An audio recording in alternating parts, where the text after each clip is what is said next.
एक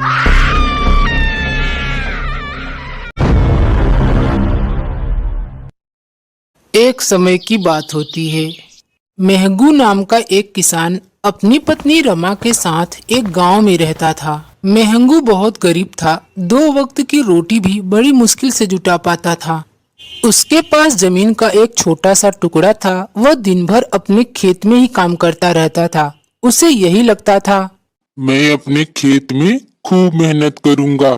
इस बार गेहूं की फसल अच्छी होगी तो हमें रोटी के लिए नहीं तरसना पड़ेगा। तभी उसकी पत्नी रमा वहां आ जाती है। अजी, कितनी मेहनत करोगे? तुम्हारे पास जमीन ही तो इतनी है, दाल तो क्या 2 वक्त की रोटी भी अच्छे से नहीं मिलती है। ऊपर से दिन भर खेत में माथा पच्ची करते बैठे रहते हो।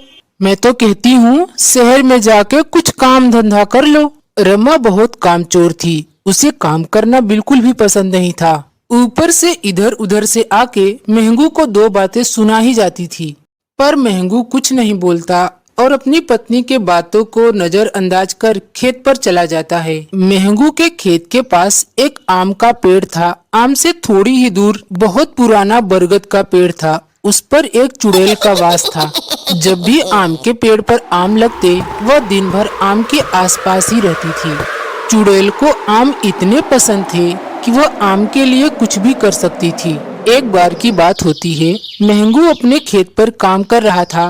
तेज धूप होने के कारण वह पेड़ की छांव में आकर बैठ गया। दोपहर का समय था, तभी तेज तेज हवाएं चलने लगी और अजीब अजीब सी आवाजें आने लगी। यह सब देखकर मेहंगू को बहुत अजीब लग रहा था। अरे, ये सब क्या हो रहा है?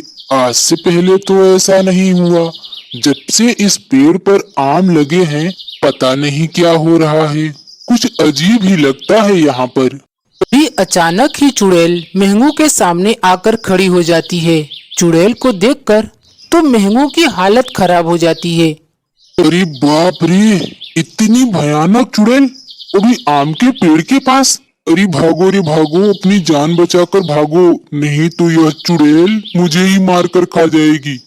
मेहंगू वहाँ से भागने की कोशिश करता है, पर चुड़ैल उसे रोक लेती है। ए मेहंगू, कहाँ भाग रहा है? इस आम के पेड़ पर मेरा ही कब्जा है और जब भी इस पेड़ पर आम लगते हैं, मैं इसके आसपास ही रहती हूँ। अब चल, जल्दी से आम तोड़कर मुझे दे। मेहंगू के पास चुड़ैल को आम देने के अलावा कोई दूसरा रास्ता भी नहीं था कि वह वहाँ से भाग जाए। मेहंगू चुड़ैल को आम तोड़ तोड़ कर देता और चुड़ैल आराम से बैठकर आम खाती थी। अरे मेहंगू, जल्दी जल्दी आम दे, नहीं तो आम के बदले तुझे ही खा जाऊंगी। अरे मेहंगू, जल्दी जल्दी आम दे, नहीं तो आम के बदले तुझे ही खा जाऊंगी। धीरे धीरे शाम हो जाती है और मेहंगू अपने घर पर जाता है, लेकिन यह सब बातें अपनी पत्नी को नहीं बताता। कुछ दिनों तक ऐसा ही चलता रहा। एक दिन मेहंगू की तबीयत खराब होने के कारण वह खेत पर नहीं जाता। अरे, आजकल ये मेहंगू दिखाई नहीं देता, कहाँ पर चला गया है? अब तो कोई मुझे आम भी तोड़कर नहीं देता। बगैर आम खाए मेरा पेट ही नहीं भरता। कितने दिन हो गए मैंने ठीक से आम भी नहीं खाया। इतना कहकर चुड़ैल मेहंगू को ढूंढने लगती है।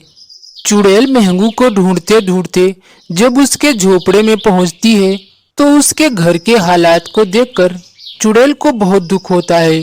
चुड़ैल वहां से चुपचाप आम के पेड़ के पास आ जाती है। अरे, ये मेहंगू के घर के हालात तो बहुत खराब है। उसके घर में कुछ है भी नहीं, पता नहीं वो क्या खाएंगे। मुझे उसके लिए कुछ करना चाहिए। आखिर में उसने मुझे आम भी तो बहुत खिलाए हैं। दूसरे दिन चुड़ैल कुछ आम तोड़कर टोकरे में रखती है और एक सुंदर लड़की का रूप बदलकर उसे गांव में बेचने के लिए जाती है। आम ले लो आम, ताजे ताजे मीठे मीठे, आम ले लो, आम ले लो। चुड़ैल के आम बेचने की आवाज सुनकर गांव की कुछ औरतें अपने घर से बाहर आती है। अरे सन्नो बहन, देख रही हो, अपने गांव में एक लड़की आम बेचने के लिए आई है और बोल रही है बहुत ताजे ताजे और मीठे आम है। चलो आम रस बनाने के लिए थोड़े आम लेकर देखती हूँ। अगर आम अच्छे निकले तो कल भी ले लेंगे। अरे ओ दीदी, तनिक आम तो दिखाओ। हाँ हाँ बहन जी, क्यों नहीं, लेकिन 25 रुपए किलो दूंगी। अरे तू तो बहुत महंगा बता रही है, और आज से पहले तो तुझे गांव में कभी नहीं देखा। अरे नहीं नहीं बहन जी, आज से पहले तो मैं इस गांव में आई ही नहीं थी। मेरे तो ये ही आम बेचने जाते हैं। अभी कुछ काम से शहर गए हैं, मैंने सोचा मैं ही आम बेच कर आ जाती हूँ। अच्छा ठीक है, जल्दी से आम दे और जा मेरे गांव से। चुड़ैल उन्हें आम देकर आगे निकल जाती है। आम ले लो, आम ले लो, ताजे ताजे मीठे मीठे रस भरे आम ले लो, आम ले लो। चुड़ैल टोकरे में आम रखकर दिन भर गांव गांव बेचती है। धीरे धीरे शाम हो जाती है। चुड़ैल को पूरा दिन आम बेचकर जितना पैसा मिलता है वह टोकरे में रखकर मेंगू के घर जाती है और उसके दरवाजे पर टोकरा रखकर वापस आम के पेड़ के पास आ जाती है। दूसरे दिन जब रमा दरवाजा खोलती है तो अपने दरवाजे पर टोकरा देखकर उसे बहुत आश्चर्य होता है। जब वह टोकरा खोलकर देखती है तो उसमें बहुत सारे पैसे होते हैं। अजी सुनते हो, अपने दरवाजे पर इस टोकरे में पैसा कौन रख के गया? अरे कौन रख के जाएगा भगवान, तूने ही रखा होगा। अरे नहीं जी, मुझे नहीं पता। रमा उन पैसों से मेहंगू का इलाज कराती है और अपने घर में कुछ खाने के लिए सामान लाती है। चुड़ैल दिन भर गांव गांव आम बेचती और जो भी पैसे मिलते शाम को मेहंगू के दरवाजे पे रखकर चली जाती थी। एक दिन, रमा, लगता है मेरी तबीयत ठीक हो गई है। मैं कल से खेत पर काम करने जाऊंगा। भला हो उस इंसान का जिसने हमारी इतनी मदद की। अजी तुम ठीक कह रहे हो, पर हमारी मदद किसने की यह तो पता लगाना पड़ेगा। चुड़ैल हर रोज की तरह आम बेचकर पैसों से भरा टोकरा मेहंगू के दरवाजे पर रखने के लिए जाती है तो मेहंगू और रमा उसके सामने आकर खड़े हो जाते हैं। तुम कौन हो और मेरी मदद क्यों कर रही हो? मैं तो तुम्हें नहीं जानता। अरे मेहंगू, तू ठीक हो गया और तूने मुझे नहीं पहचाना। मैं तो आम के पास रहने वाली चुड़ैल हूँ। तभी चुड़ैल अपने रूप में आ जाती है। चुड़ैल को देखकर मेहंगू और रमा घबरा जाते हैं।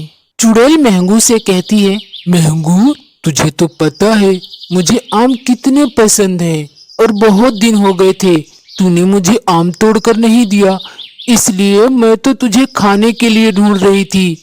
पर तेरे घर तक पहुंचने के बाद मुझे पता चला कि तेरे घर की हालात बहुत खराब हैं, इसलिए मैंने तेरी मदद करने की सोची। आखिर तूने मुझे आम भी तो बहुत खिलाए हैं। चुड़ैल की बातें सुनकर दोनों की आंखों में आंसू आ जाते हैं। तुमने चुड़ैल होकर भी मेरी इतनी मदद की, अब तो मैं हर रोज तुम्हें आम तोड़कर खिलाऊंगा। मेहंगू जब खेत पर काम करने जाता तो चुड़ैल को आम तोड़कर दे देता और चुड़ैल बड़े मजे से आम खाती थी।